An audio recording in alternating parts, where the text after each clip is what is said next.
Hi, everyone. It's great to have you with us at Attention. I'm Marissa Kozlov, Vice President at Insider Intelligence, and I'm joined by Ethan Chernovsky, Senior Vice President of Marketing at Placer.ai. We're going to have a deep dive discussion on how to lean into brick and mortar's advertising revival. Ethan, so nice to have you here. Marissa, it's so great to be here. Thank you for having me. To get started, for those of you who are kind of unfamiliar with Placer.ai, to give you a little bit of background as to what informs our perspective. We're a location data company.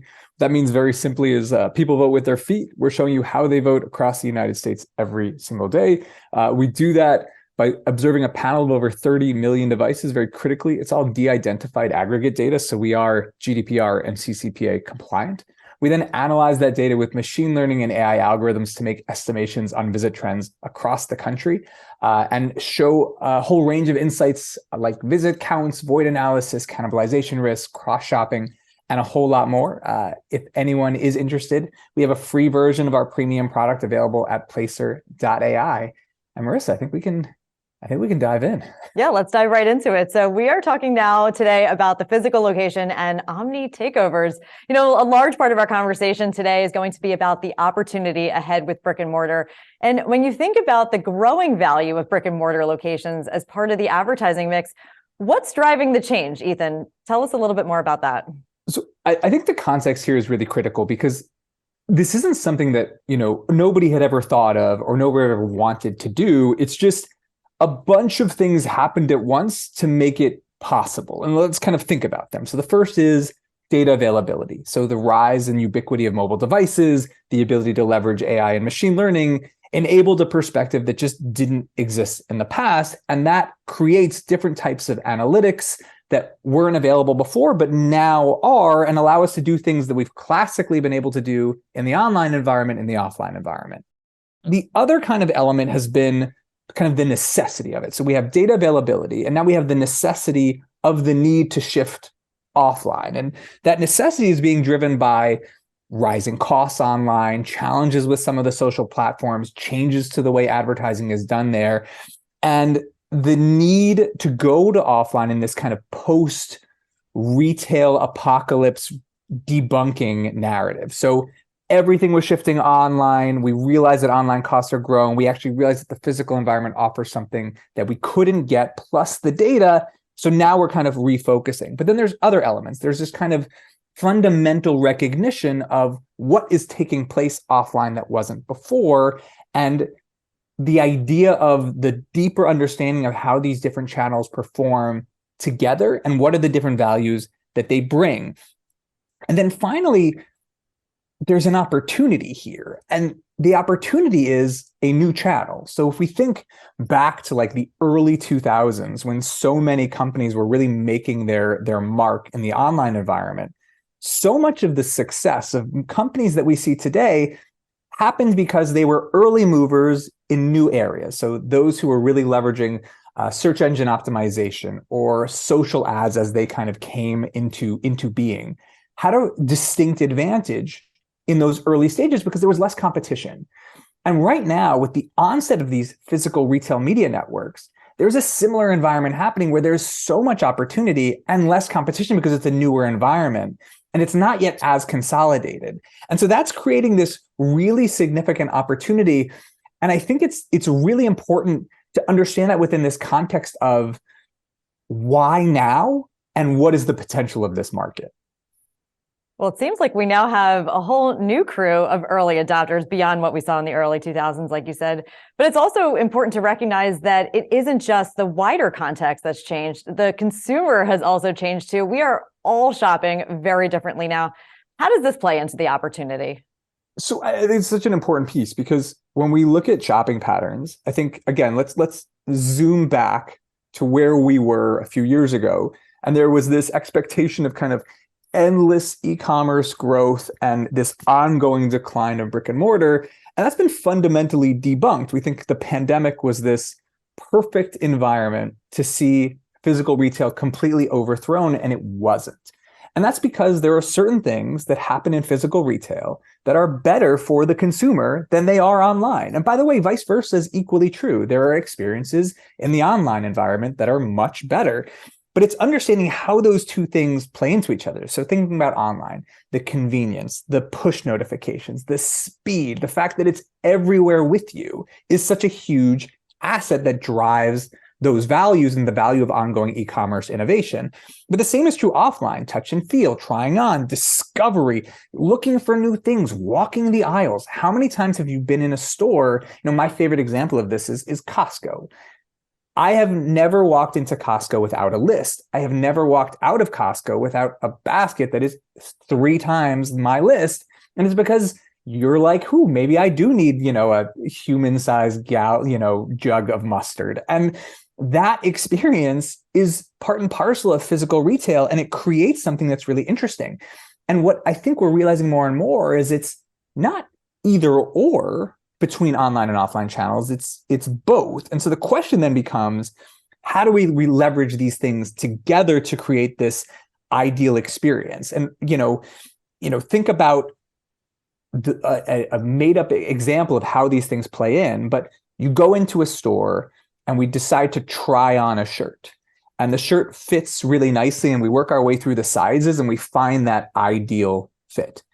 But then when you're going to leave the store and you're deciding, should I buy one? Should I buy two? They offer you 10% off to join the loyalty program. And the loyalty program is sophisticated, so it takes into account the sizing that I just did, right? It utilizes that in-store visit to then guide the online process. And then 3 months later, it says, hey, we know you love that shirt that you bought. Here's other opportunities within that same size. And so now you're leveraging that in-store experience to produce the online experience. And then when the online experience is challenging, so let's say you get something new and it doesn't fit as well, you promote the in-store return because that's cheaper. And then once they're in the store, they have a higher likelihood of upselling. So it's really not about thinking as these channels as distinct entities, but as two pieces of a wider pie of how we reach the customer. Sure. And also it's anything that can make it easier for the consumer. And then that ultimately will benefit the brands. Well, it's interesting, that you talk about that experience at Costco. You go in with your list, but clearly you leave with much more. That's a huge opportunity. So how should brands approach that opportunity with brick and mortar? What are some key challenges? And also what are some key opportunities that our audience should be thinking about? Yeah, absolutely. I think it starts with really trying to put ourselves within that in-store journey and ask, what is it about that experience that's unique? What is it that's really driving it? And, we all experience it. So we do have that first party information. And sometimes, what's interesting is we have a tendency to overvalue certain things like convenience. So as an example, the pandemic's kicking off, online grocery is at its peak. The question is asked, are we ever going to go to the grocery store again? It's so inconvenient. It's so much easier to do that. And yet we went back to the grocery store, and online shopping in grocery was up a little bit, but not where it was at the height of the pandemic. And that understanding that convenience is important, but it is not the main thing we're looking for. It is a part of what we're looking for is so critical. And when we kind of look at that in-store journey, we recognize that it's really opportunistic. It's experience oriented. It's about walking those aisles. And how do I create elements from an advertising and marketing perspective that are going to drive that journey to where I want it to be? And so, everything from the tactics we use to the places we utilize those tactics. So think digital screens, kind of shop-in-shop concepts, kiosks in other stores where you can promote a different kind of concept. Hey, here's try out this new product that I'm pushing. The idea of leveraging different types of assets to push messages across. So like sanitation stands and the messaging that gives you as people are walking up, and thinking about what fits within that environment and what fits within the experience you're creating. And then how do we break those things down? So the process has changed, right? So it's not just about regions anymore. It can be about behavior. It can be much more refined. We can think about things like, hey, which regions are more influenced by influencers? And then therefore we want certain types of messaging and marketing there. Which regions have different types of psychographic or social demographic data indicating that they're going to have a certain proclivity for or a certain affinity for different types of products. And we don't have to do that just by, hey, we think the LA DMA. We can do that by location. And all of a sudden you can break down an entire country, not by regions, but by behaviors, by cross-shopping, by other patterns that give you a far better indication of the likelihood of a specific audience to purchase specific products. And that breakthrough doesn't just change the way we choose where to put our products. It changes the way we choose where to advertise and how we align all those activities to ultimately increase our bottom line. Those are some great opportunities. Are there any other key challenges that you can identify with the process? So I think the key challenge of the process is, how do you embrace the data fully? So, we think about things like, first party data and the values that brings. Third party data is a different animal, and it really forces companies to ask, what do you do with this and how do you best leverage it? So the challenge of understanding how it fits within existing models. How do we apply this in a scalable way? Because as anyone knows, it's one thing to have a really hyper-focused local perspective. It's very different to scale that. So the ability to bring data into processes that can scale, that's the big challenge. And those who can uncover or identify the ways to do that within their own business are the ones that are going to be very well positioned. All right, thank you. That's helpful. So Ethan, we know the physical world, that we've been talking about is clearly enormous. Where specifically do you expect the impact to come? So I think there's a few places that are really interesting. And one of them is a little less obvious, and one of them is maybe a little bit more obvious to this audience. So the less obvious one for me is malls. And I think it's less obvious because, again, think 2019. It's retail apocalypse. The country's over-malled. The mall is dying. There's no more value there anymore. And yet, what we've seen is something very, very different. If we look at visit rates to top indoor malls throughout the country, we actually see that numbers are slightly down, sometimes slightly up compared to where they were pre-pandemic, not just when things were really negatively impacted. And the value there is because the malls have been evolving and changing. And they're focusing more on experience, and they're focusing more on having this holistic, full day out ability to something that you can provide that keeps you there from not just shopping and then going home, but shopping, dinner, an experience, more shopping, a coffee at the end, and then going on. And that 360-degree experience is unbelievably valuable. And it speaks to the opportunity from an advertising perspective, because people are spending more time. They're in more mindsets than just the specific shopping, which means the ability to bring them different types of messages is there. They're also there throughout a longer period of time. So if we think malls classically, it's Saturday and Sunday and sometimes evenings. But if a mall is changing its tenant mix to focus more on health tenants, more on fitness tenants, people are coming throughout more of the week, in which case the types of messages that I want to get to someone on a Monday are different than the way I want to interact with them on a Saturday or Sunday. And that change is really significant. And it opens up so many opportunities. And we're seeing malls really lean into this. Much more digital signage, much more focus on kind of these pop-up kiosks that give you an experience as you're walking through. And that's an exciting opportunity.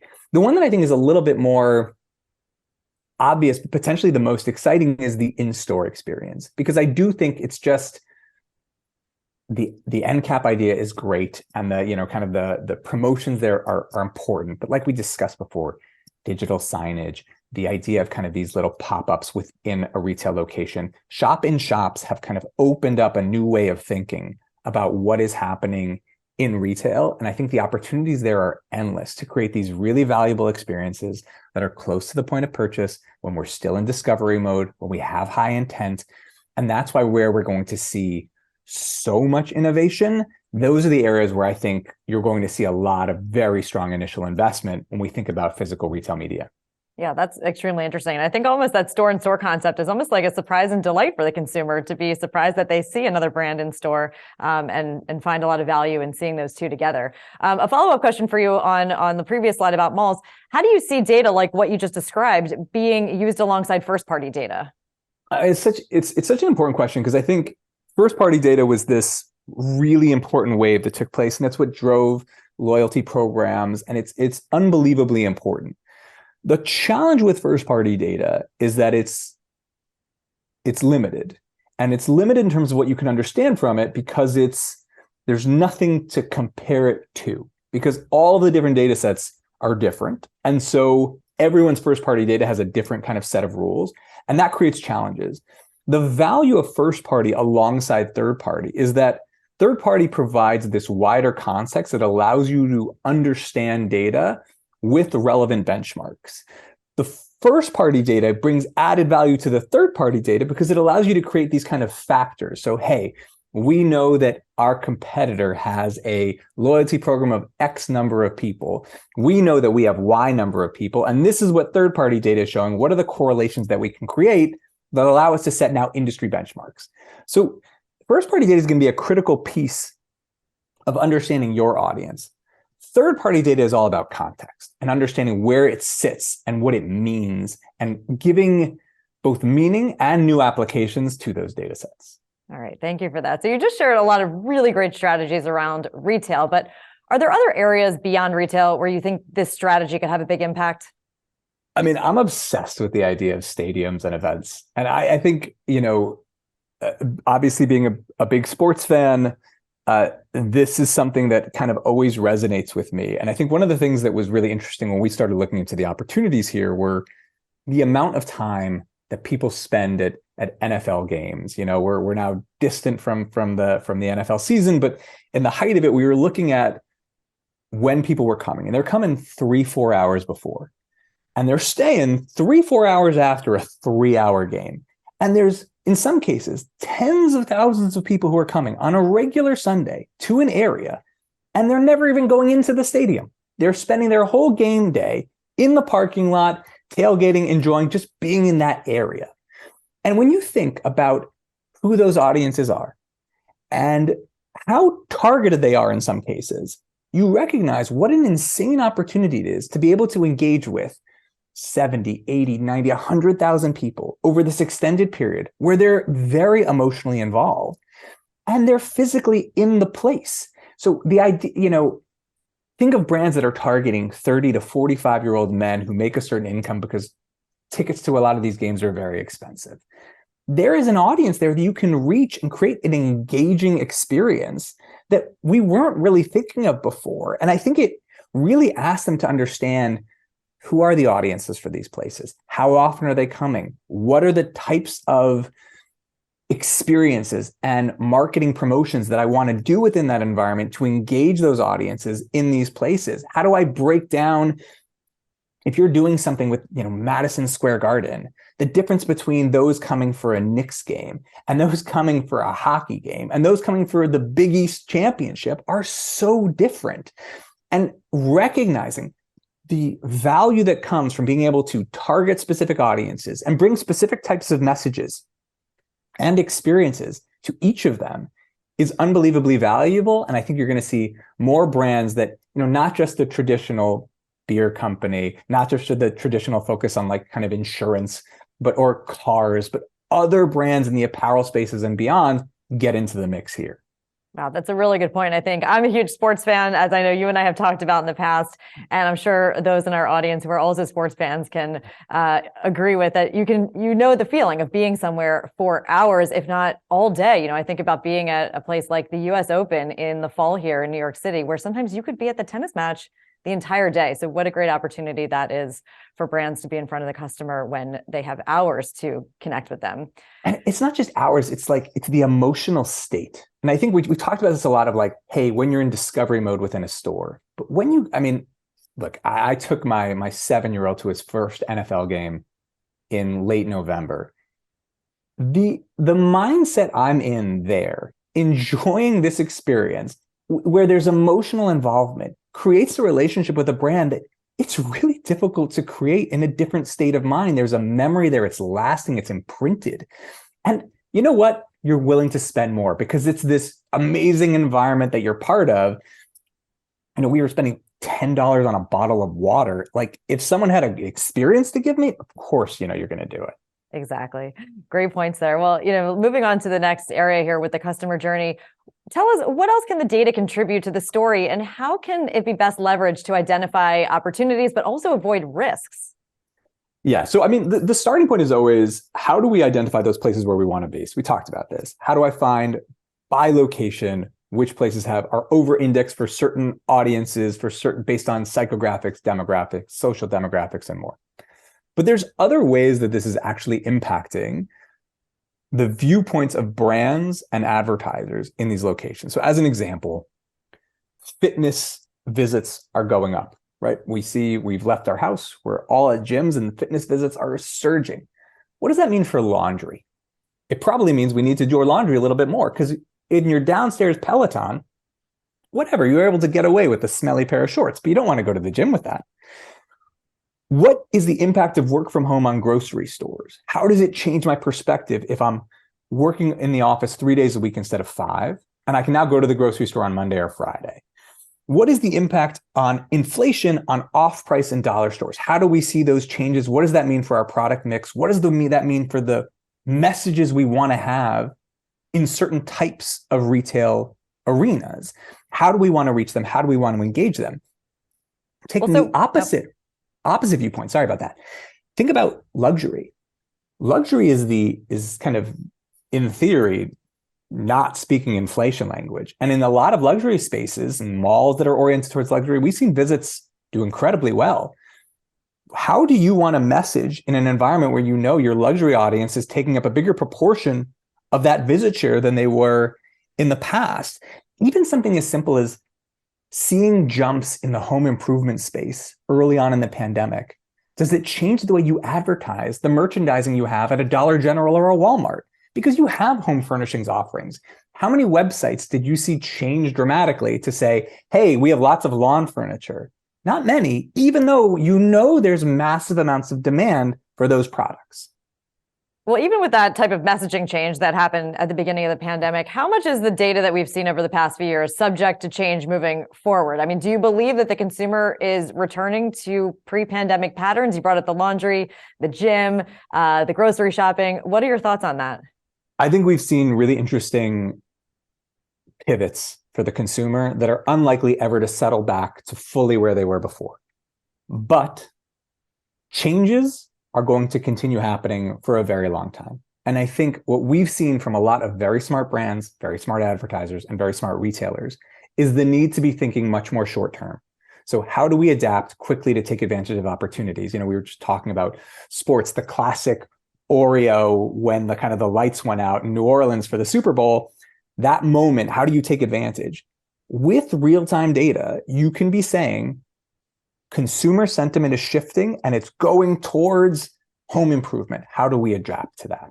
Consumer sentiment is shifting and it's going towards off-price retail. What does that mean for my messaging if I'm Calvin Klein? And I think there are ways to address or adjust your messaging in order to reach specific audiences in real time. And I think that's the important thing, is recognizing that there have been sea changes and those are going to have an ongoing effect, but there are constant changes. And they can be short-term, and those short terms can provide huge opportunity. All right. Well, Ethan, we're going to round out our session today with your thoughts on the future. How do you see brands, advertisers, and marketers taking advantage of the opportunity with brick and mortar? So one, I obviously, and a shout out to a lot of the people at kind of on your end who have done a brilliant job of talking about this, but obsessed with the physical retail media networks. I think there is an endless array of opportunity there. We've talked about some of those channels. I think it demands interest from any advertiser, any brand, any product company to think about what this could mean for them, and for the retailers to ask, how do I need to think about my space differently? And even for real estate developers to think about, how do they think about their space differently? I think about kind of the extended retail media network. So think like stadiums, events, the like downtown events. If I'm a civic group who's attracting people with these huge downtown events, how am I taking advantage of that? How am I utilizing it more effectively? How am I being more data driven? I think the idea of aligning merchandising, promotions, testing within that framework is going to be critical. So it's not just, do we do it? It's how do we measure it? The combination of, first and third party data, like you said, I think offers a huge amount of opportunity. But my favorite, the one that really I think is the model for where this is going, not in scale, but in terms of concept, is the idea of owned locations. So this is what you're seeing on your screen right now, is the true trade area of the M&M store over about a 6-month period in Orlando, Florida. Look at the tremendous reach it had from people walking through and having this crazy experience in an M&M store. Forget the amount of product they sell. It's about the experience they give you and the lasting impact it makes on you. Think about Apple stores. Think about any brand that benefits from this type of engagement and interaction. It runs the gamut. It's every food. Godiva. It's walking through that store and getting the extra, the free chocolate on your birthday month. And what that does in terms of luxury and telling you it's exclusive and making you feel excited about it. And thinking, we just passed Valentine's Day. Like, how many of you went out to a fancy chocolate place to go get that product? This is where the opportunity exists. And it exists for Black & Decker, and it exists for Calphalon to do cooking sessions. But I think own locations are the huge piece that's going to be small, but the ripple effect it'll have towards those mini pop-ups within retail, those kiosks in malls, the experiences at stadiums, that's where they're going to take their inspiration. All right. Well, I am inspired from all that you just mentioned. It seems like there is a ton of opportunity ahead for brands and marketers. So Ethan, thank you again for being with us today for this great content. It was so good to see you. Thank you, Marissa. Next up, we have 2 analyst-led panel discussions, one with Paul Verna on CTV and the other with Deborah Aho-Williamson on social. Join Paul or Deborah next by clicking on the tab below the video that says Next Session. Thank you so much for joining us.